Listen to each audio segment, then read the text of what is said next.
Dave never believed the dead could come back.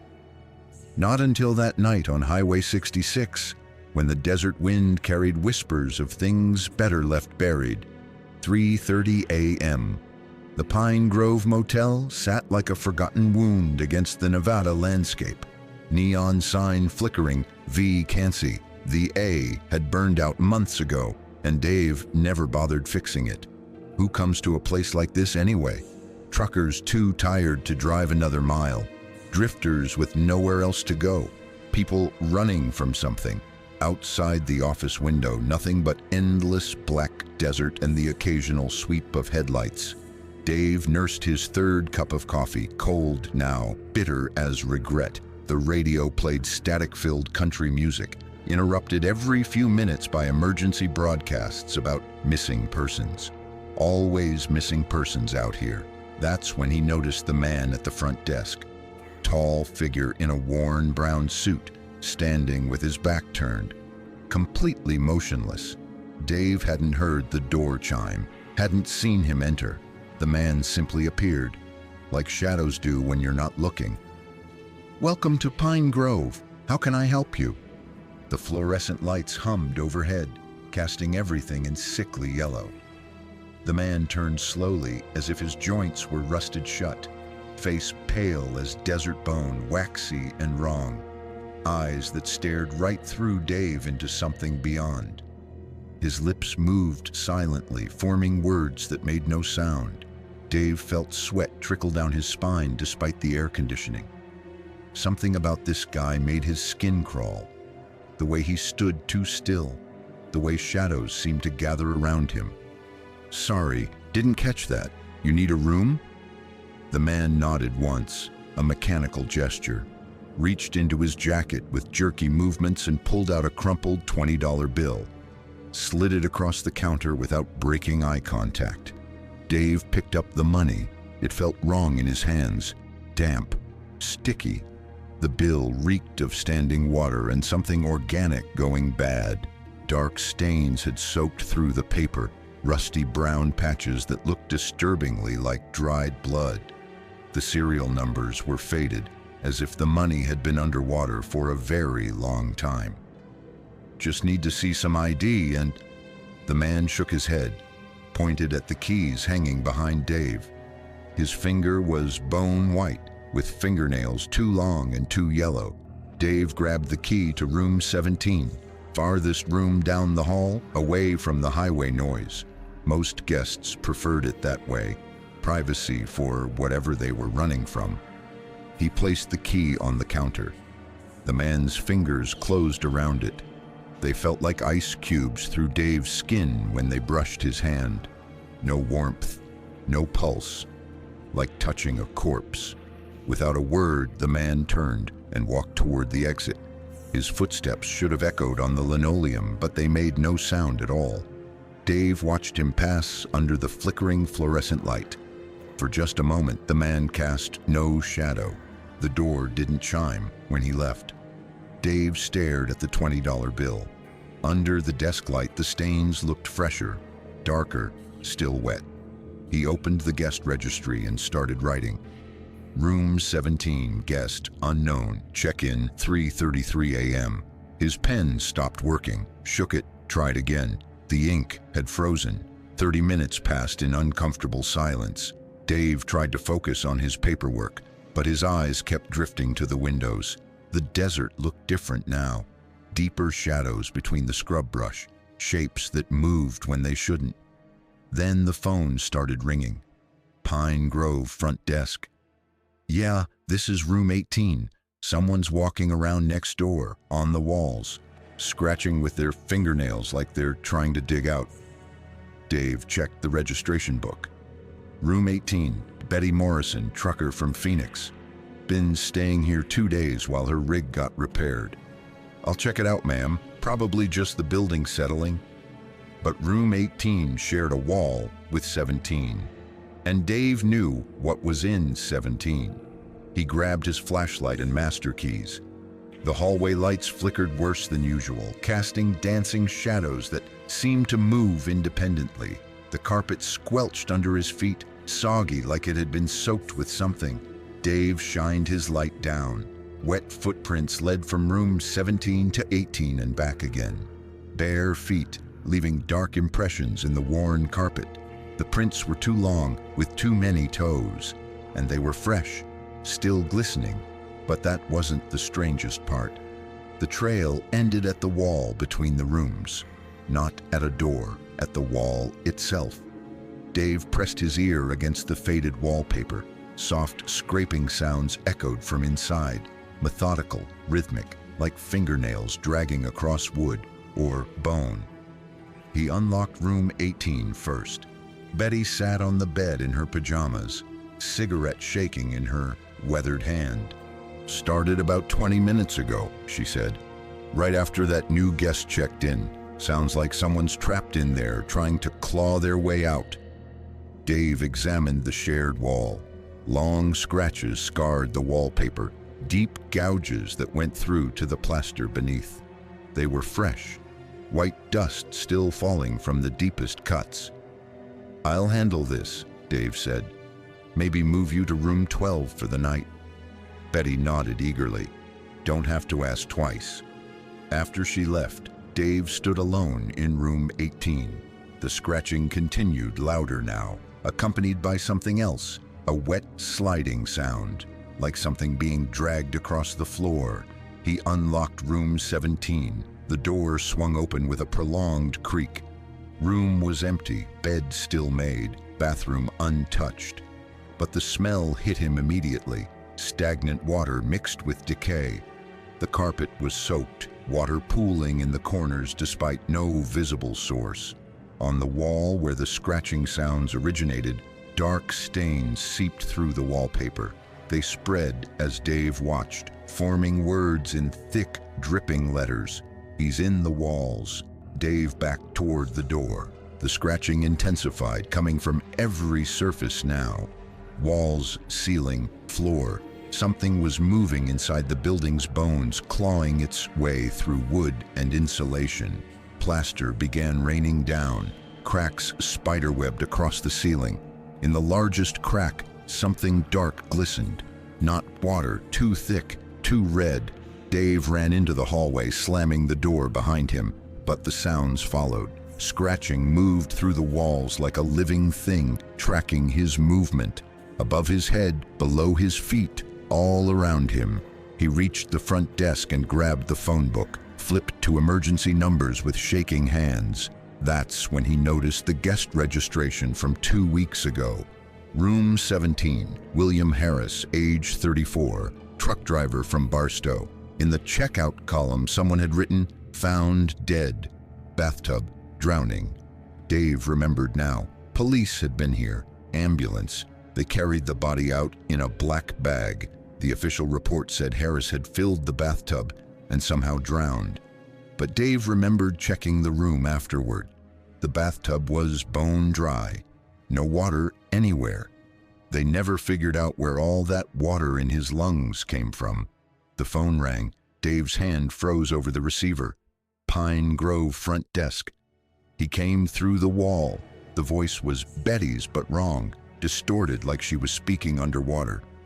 "He's coming for you now." Dave spun around. At the end of the hallway, silhouetted against the exit sign's red glow, stood the man in the brown suit. Water streamed from his clothes, his hair, his skin. It pooled around his feet and flowed down the hallway like a river. The man smiled. His teeth were black with algae. "Room for one more?" His voice bubbled up from drowned lungs. Dave tried to run. His feet slipped on the wet floor. He crawled toward the office door, but water was everywhere now. Rising, the smell of stagnant pond water filled his nose and mouth. The lights went out. In the darkness, Dave heard footsteps, wet, squishing footsteps getting closer. "I've been waiting," the dead man whispered, "waiting for someone to take my place, someone to stay in room 17 forever." Dave felt cold fingers close around his ankle. He was pulled backward through water that couldn't exist, toward a room that should have been empty. The last thing he saw was his own name appearing in the guest registry, written in flowing script by an invisible hand. Room 17, Dave Patterson. Check-in 3:33 a.m. Check-out never. When the police found the Pine Grove Motel 3 days later, after truckers reported an abandoned building, they discovered Dave's body in room 17. In the bathtub, drowned. The tub was completely dry. If you'll never want to stay in a roadside motel again, hit that like button and subscribe. In our next story, you'll discover what happens when your dead grandfather starts answering phone calls that were never meant for the living. Emily Chen had always been a light sleeper. Every creak of the old Victorian house, every settling timber, every whisper of wind through the eaves. She heard it all, but the phone ringing at 3:33 a.m. still startled her awake. The sound cut through her dreams like a scalpel. Sharp, insistent, wrong. She'd lived in this house for 2 years since moving back to Millbrook, and the phone had never rung this late. Nobody called after midnight unless someone was dead or dying. Emily fumbled for the cordless phone on her nightstand, squinting at the caller ID through sleep-blurred eyes. The number was local but unfamiliar, 7 digits that seemed to pulse with their own malevolent light. Hello? Emily, sweetheart, it's Grandpa. The phone slipped from her numb fingers, clattering to the hardwood floor. The voice continued speaking, tinny and distant now, but unmistakably familiar. That same gravelly tone roughened by 60 years of unfiltered cigarettes. That same gentle Tennessee drawl that used to read her bedtime stories. Grandpa Frank had been dead for 3 months.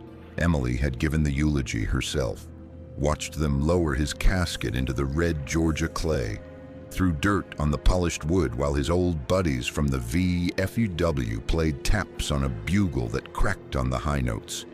She picked up the phone with trembling hands. This isn't possible. You're dead. I saw you buried. I know, honey child. Death ain't what I expected it to be, but I need to tell you something important. Something I should have told you before I crossed over. Emily's rational mind screamed this was impossible. A prank call, maybe. Someone cruel enough to imitate her grandfather's voice. But the caller knew things. Private things. The pet name he'd called her since childhood. The way he pronounced child, like Chile. The wheeze in his breath from years of emphysema. What do you want from me? Remember those summers when you were little? When your mama would drop you off at my place while she worked double shifts at the diner? We'd sit on the porch swing, eat peach ice cream, watch the fireflies dance in the kudzu. Emily remembered. Age 6 to 12 every summer weekend. The old farmhouse outside Millbrook with its sagging porch and rusted tin roof. The smell of tobacco and old spice that clung to Grandpa's flannel shirts. Sweet tea in mason jars and his stories about fighting in Korea. Those were good memories, safe memories until they weren't. I remember.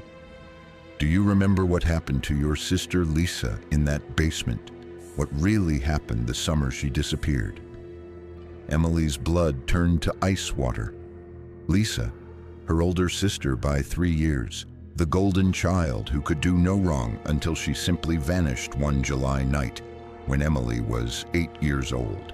The police searched for months, dragged every pond, combed every wooded hollow, questioned every drifter who'd passed through town.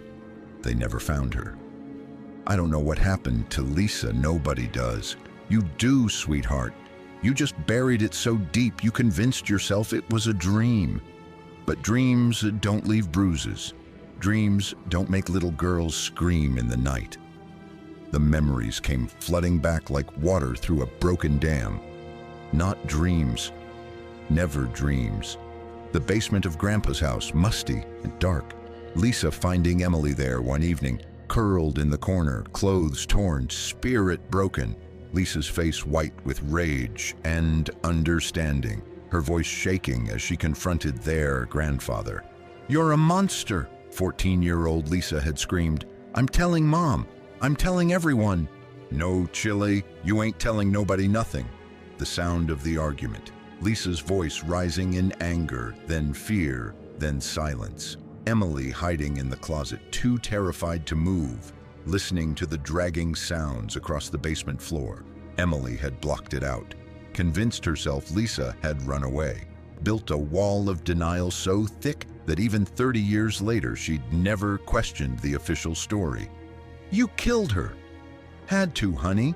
She was gonna ruin everything, gonna take away our special time together. But you were always the smart one. You knew how to keep secrets. Emily's hands shook so violently she could barely hold the phone. The Victorian house felt smaller now, pressing in around her.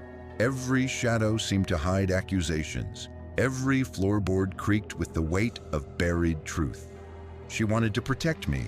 She died trying to protect me. And now she wants to have a word with you. Been waiting a long time for this conversation. The line went quiet except for a soft electrical humming. Then another voice came through the speaker. Young, female, heartbreakingly familiar. Hi, Em. Emily's knees buckled. She sank to the floor, back against the bedroom wall. That voice, Lisa's voice, exactly as it sounded at 14. Not aged, not changed by 3 decades of death. Lisa, is it really you? It's me, little sister. I've been looking for a way to reach you for so long. Grandpa finally taught me how to use the phone lines. Electricity carries voices real well, even from where we are. Emily heard other sounds in the background now. Children's voices, whispering and giggling. Young voices, too many to count. We're all here, Emily. All of Grandpa's special friends. All his little secrets. There are dozens of us now. Maybe hundreds? Been collecting us for a long time, hasn't he, Grandpa? A wet chuckle answered from somewhere in the static. But that's all over now, Lisa continued. We learned some tricks down here, learned how to reach through the wires, through the connections that bind the living world to ours.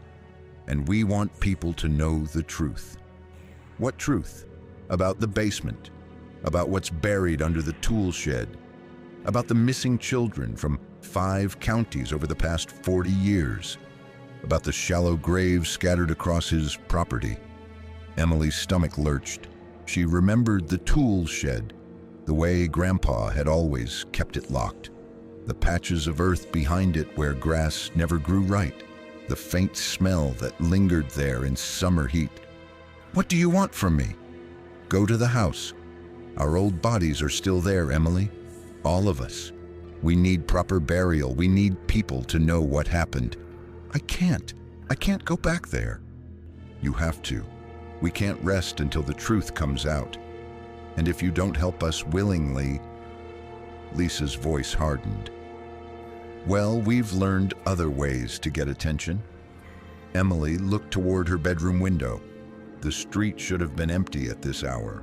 Instead, children stood under every streetlight, dozens of them in old-fashioned clothes from different decades, all staring up at her house. She recognized some of their faces from old missing person posters, milk cartons, Amber Alerts, children who'd vanished over the years, their cases gone cold, their families left with nothing but questions and grief. You see us now, Lisa said. We're not hiding anymore. Tomorrow night, we're going to visit every house in town, every family. We're going to tell them about Grandpa Frank, about what he did to us, about how nobody looked hard enough to find the truth. Emily's phone screen flickered. Text messages began appearing from numbers she didn't recognize. Photos downloaded automatically, crime scene images, police reports, newspaper clippings, evidence of a pattern spanning decades. How did you get these? Dead children have access to a lot of information, Em. We've been busy building a case, gathering proof. But we need someone living to make it official. Someone who survived. The children outside began moving closer to the house. Emily could see their faces clearly now, pale, translucent, but filled with terrible purpose. Bring a shovel, Lisa said. Bring lots of shovels, we have so much to show you." Emily closed her eyes. When she opened them, the children were gone, but she knew they'd be back. She also knew she had no choice. "I'll come, tomorrow night." "Good girl." And Emily, "Don't try to run. We know where you are now. We'll always know where you are." The line went dead. Emily sat in the darkness, clutching the silent phone, knowing that her childhood nightmares were about to become everyone else's reality. Outside, a child's laughter echoed through the empty streets. If you just checked who's standing outside your window, smash that like button and subscribe. In our next story, you'll learn why some elevators travel to floors that don't exist and what's waiting for you when they do. Jason Kowalski had worked security at the Meridian building for 5 years, 3 months, and 16 days. He knew every corner of the 40-story glass tower, every echo in the marble lobby, every hum of the building's mechanical systems. The night shift suited him. Quiet, predictable, no corporate politics or office drama. Just him, his flashlight, and the gentle rhythm of hourly rounds. But elevator number 3 had always bothered him. The Meridian building had 6 elevators arranged in 2 banks of 3. Numbers 1, 2, 4, 5, and 6 functioned perfectly. They carried their loads of lawyers, accountants, and insurance executives between floors with mechanical precision. Elevator 3 worked differently. It had personality, and not the good kind. The problem started small. Doors that opened on empty floors when no one had called it. Buttons that lit up without being pressed. The occasional stop at floors where nobody got on or off. Jason had reported these glitches to building maintenance dozens of times. They'd inspect the elevator, find nothing wrong, and declare it safe for operation. Then last month, something changed. Jason was doing his 2 a.m. rounds when he heard the distinctive ding of elevator 3. He looked up at the floor indicator above the doors. The car was ascending. 10, 15, 20, 25, 30, 35, 40. It should have stopped at 40. The Meridian building had exactly 40 floors. Jason had walked every one of them countless times, but the indicator kept climbing. 41, 42, 43. It stopped at 44. Jason stared at the glowing number, convinced his eyes were playing tricks. He rubbed them, looked again. Still 44. The elevator waited there for exactly 3 minutes and 17 seconds. Jason timed it, then descended back to the lobby.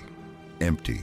He checked the building schematics the next morning. 40 floors. Nothing above the corporate offices on 40 except mechanical rooms for HVAC and telecommunications. No 44th floor, no 41st, 42nd, or 43rd either. But the elevator kept going there.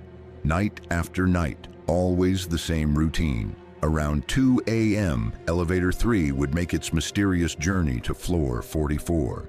Jason began timing it.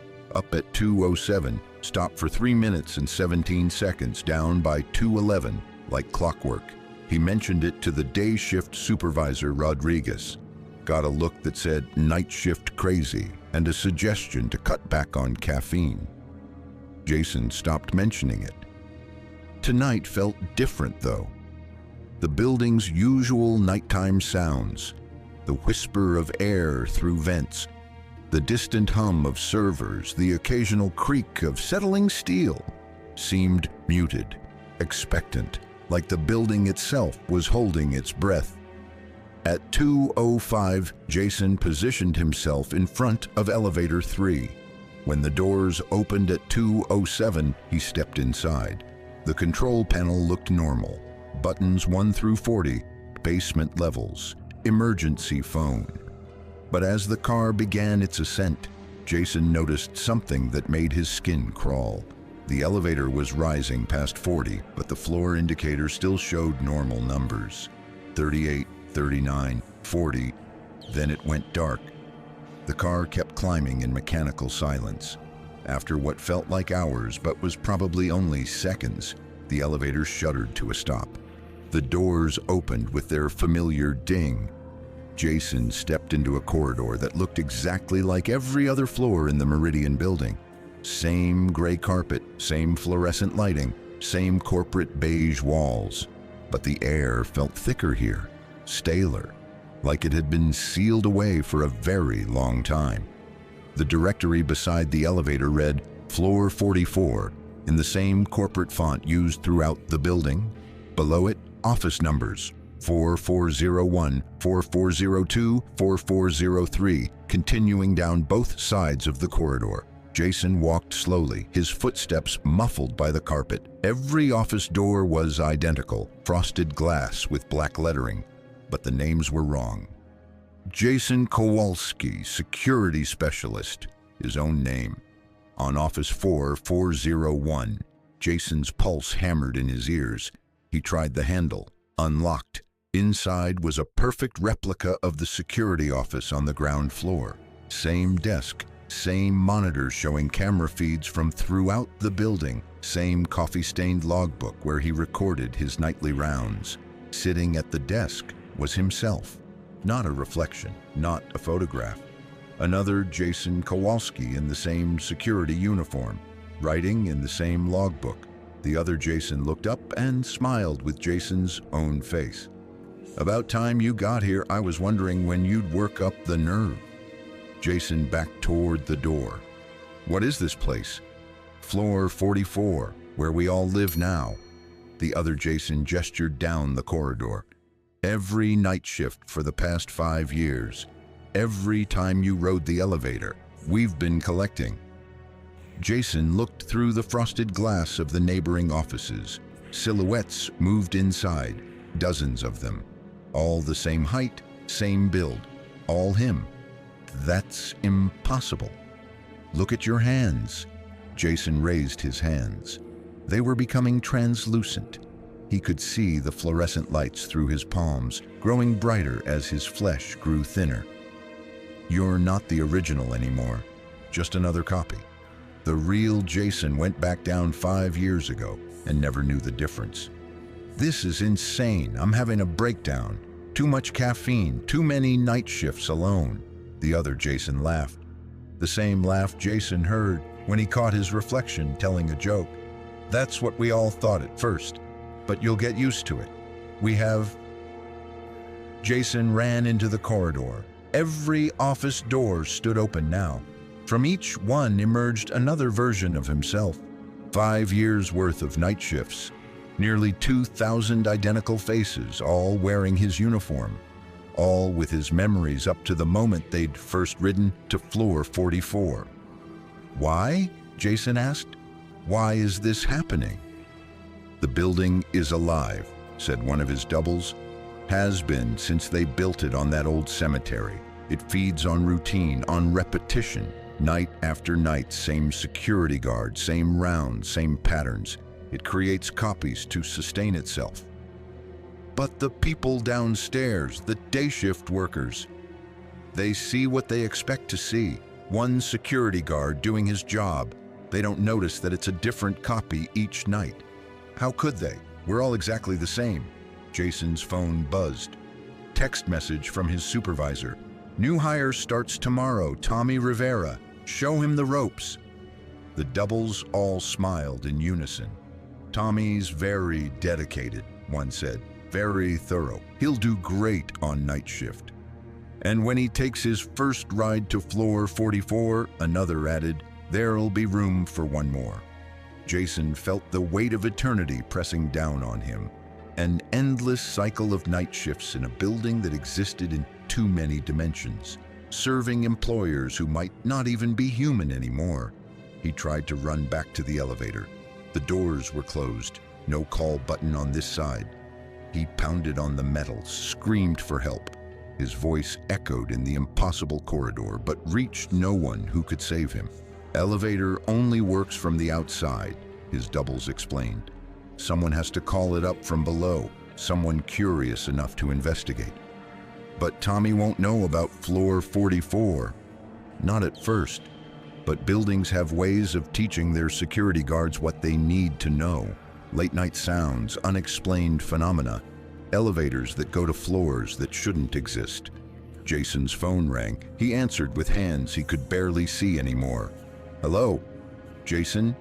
This is Tommy Rivera. I start tomorrow night. Got a few questions about the building. Anything unusual I should know about?" Jason looked at his doubles. They shook their heads in warning, but part of him, the part that was still fighting, still human, wanted to break the cycle. "Don't use elevator 3 after midnight," he whispered. "Why not?" Just don't." But Jason knew Tommy would. Curiosity was part of the job description. Investigation, thoroughness, attention to detail. All the qualities that made a good security guard also made perfect bait for a building that fed on dedication and routine. The line went dead.